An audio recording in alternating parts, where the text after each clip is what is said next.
प्रमोद कुमार इस वक्त हमारे साथ हमारे सहयोगी वहां से जुड़े हुए हैं। प्रमोद, आपके पास क्या अपडेट वहां से? तहगीर के नाम से जाना जाता है और इसी बीच आज की जो सबसे बड़ी खबर है, समुदाय विशेष के एक युवक द्वारा देर रात मंदिर में पहुंचता है और उसने 2 दर्जन से अधिक जो मूर्तियां थी उन मूर्तियों को खंडित कर दिया है। जैसे ही जानकारी सुबह हिंदू संगठनों को हुई तो भारी तादाद में हिंदू संगठनों से जुड़े लोग मंदिर के बाहर पहुंच जाते हैं, जहां जमकर प्रदर्शन करते हैं और रोड भी जाम कर देते हैं। जानकारी पर पुलिस के आला अफसर मौके पर पहुंच गए और समझा बुझाकर किसी तरीके से हिंदू संगठनों से जुड़े हुए जो लोग थे उन्हें शांत किया गया है। इसके अलावा सीसीटीवी फुटेज के आधार पर एक युवक को भी पुलिस ने गिरफ्तार कर लिया है। समुदाय विशेष से वो ताल्लुक रखता है, पुलिस लगातार उससे पूछताछ कर रही है। आपको बता दें, अलीगढ़ में यह कोई पहला मामला नहीं है, इससे पहले भी 2 मामले अलग आए जहां मंदिरों में मूर्तियों को तोड़ा गया है। अभी तक की बात की जाए तो हिंदू संगठनों से जुड़े लोगों में भारी आक्रोश है। जिस तरीके से देर रात मंदिर के अंदर जाकर हथौड़े से 2 दर्जन से अधिक जो मूर्तियां हैं उनको तोड़ा जाता है, यानी खंडित किया जाता है, उन तमाम बातों को लेकर आक्रोशित हिंदूवादी अब शांत हो गए, क्योंकि अलीगढ़ पुलिस ने एक जो आरोपी बताया जा रहा था उसकी गिरफ्तारी कर ली है। और गिरफ्तारी का जो आधार था वो सीसीटीवी कैमरे मंदिर के बाहर आसपास में लगे हुए थे, उन तमाम आधारों को देखते हुए गिरफ्तारी कर ली है। अभी तक की बात की जाए तो अभी तक अलीगढ़ पुलिस लगातार आरोपी से पूछताछ में जुटी हुई है। जी बिल्कुल, तो एक आरोपी को गिरफ्तार कर लिया गया है। प्रमोद, अब बने रहेगा, हमारे साथ लौटेंगे आपके पास। मुरादाबाद चलते हैं, आकाश भी हमारे साथ जुड़े हुए हैं। आकाश, फिलहाल मुरादाबाद में स्थिति कंट्रोल में है? जी देखिए, बिल्कुल आपको बता दें, क्योंकि छजलट थाना क्षेत्र का ये पूरा मामला है, दुल्लापुर गांव का। अमीन ने भी वहां पर जाकर के जो है पड़ताल करने की कोशिश करी। वहां पर जो है पूरी तरह से शांति है, लेकिन दोनों पक्षों का कहना यह है कि हम इस मामले में बैठ के समझौता करके बात करना चाहते थे, लेकिन जहां हिंदू पक्ष का कहना है कि एक तरफ समझौता करके जो है दूसरी तरफ दोबारा से वहां पर नमाजें पढ़ी जा रही थी, तो वहीं दूसरी पक्ष का कहना है कि उनके दोबारा जो है उसके 3 जून के बाद में नमाज नहीं पढ़ी गई थी। लेकिन इस मामले के संबंध में राजनीति जो है वो गरमा चुकी है, क्योंकि सपा सांसद डॉक्टर एसटी हसन से लेकर असदुद्दीन ओवैसी तक ने जो है इस मामले पर अपनी राय प्रतिक्रिया दी है, जिसके बाद में विश्व हिंदू परिषद के प्रांत मंत्री ने भी इस मामले पर अपनी तीखी प्रतिक्रिया दी है। वहीं साथ ही बात करें, अभी हमने पुलिस से भी अपडेट में बाइट करने की कोशिश करी थी, तो उनका भी कहना यह था कि इस मामले में पूरे में जांच चली है। जो वीडियो है वो वहीं की है, सामूहिक नमाज पढ़ने की, लेकिन अभी जांच करी जा रही है और तथ्यों के आधार पर कार्रवाई करी जाएगी।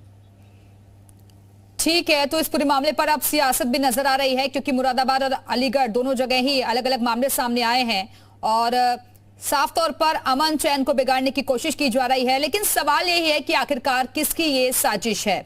हमारे साथ हमारे सहयोगी लगातार बने हुए हैं। एक बार फिर से प्रमोद के पास चलते हैं। प्रमोद, क्या ये माने, जैसा कि आपने जानकारी दी कि एक आरोपी को गिरफ्तार कर लिया गया, चलिए वापस मैं आऊंगी आपके पास, लेकिन चर्चा की शुरुआत करते हैं।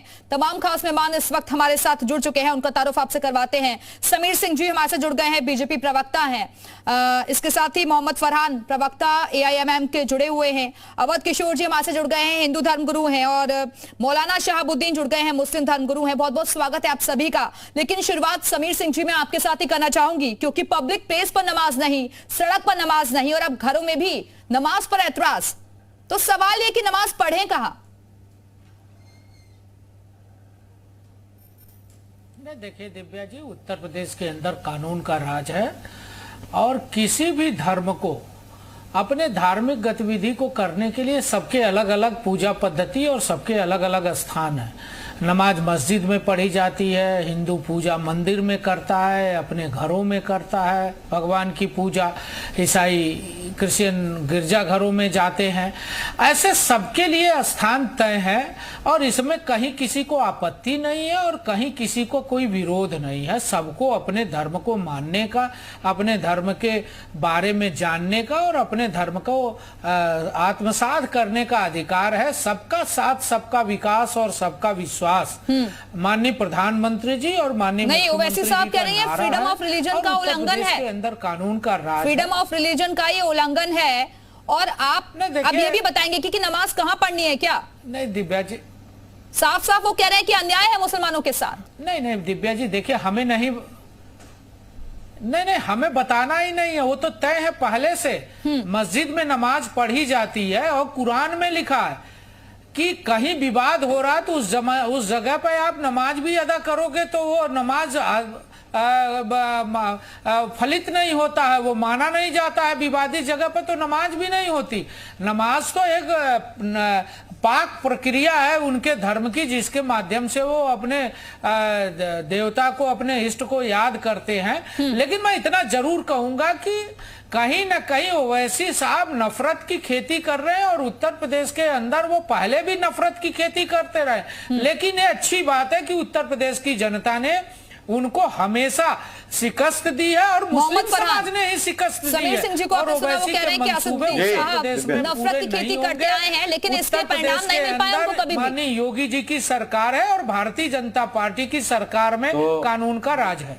समीर सिंह जी की बात खत्म हो जाए तब तो मैं बोलूं ना फिर। मैडम बोलिए बोलिए। देखिए ऐसा है दिव्या जी, अंधेरी नगरी चौपट राजा, टके शेर की भाजी टके शेर का खाजा। अगर क्या नाम है उत्तर प्रदेश में कानून का राज होता और संविधान का पालन होता, तो संविधान की धारा 25 जो क्या नाम है धार्मिक स्वतंत्रता की आजादी देती है, उसका उल्लंघन ना होता, उसका गला ना घोटा जाता।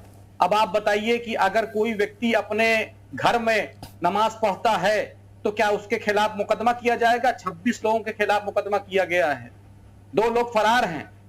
मतलब हमें अगर सोना होगा तो हम पूछेंगे, और अगर हम सरकार की बिना फरहान साहब, आपको मुरादाबाद की घटना दिख रही है, लेकिन अलीगढ़ की घटना नहीं दिख रही।